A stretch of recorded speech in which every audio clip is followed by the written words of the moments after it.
Hello అందరికీ, ఈరోజు road side tiffin బండ్ల మీద తయారు చేసుకునే పల్లి చట్నీ ఎలా చేసుకోవాలో చూద్దాం. ఫస్ట్ మందపాటి గిన్నె తీసుకొని పల్లీలు వేయించుకోవాలి.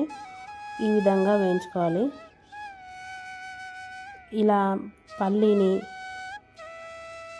ఇలా నొక్కి చూస్తే పొట్టు ఊడాలి. ఇలా అయితే పర్ఫెక్ట్గా వేగినట్టు. తర్వాత కొంచెం ఆయిల్ పోసుకొని మిర్చిని వేయించుకోవాలి. అందులో కొంచెం అల్లం వేసుకొని మిర్చితో పాటుగా వేయించుకోవాలి. ఇది తీసేసి ఒక కొత్తిమీర కట్ట వేసుకొని వేయించుకోవాలి. కొత్తిమీరని శుభ్రంగా కడిగి వేయించుకోవాలి.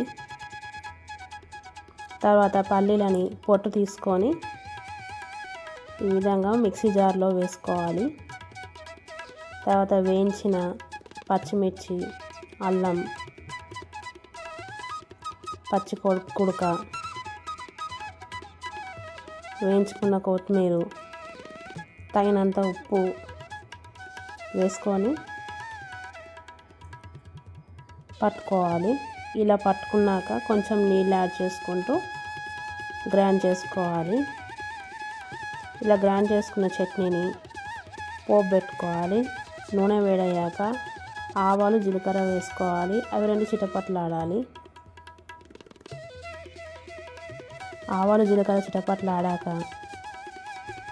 కరివేపాకు వేసుకోవాలి. తర్వాత ఈ పోపును ఈ పల్లి చట్నీలోకి వేసుకొని కలుపుకోవాలి.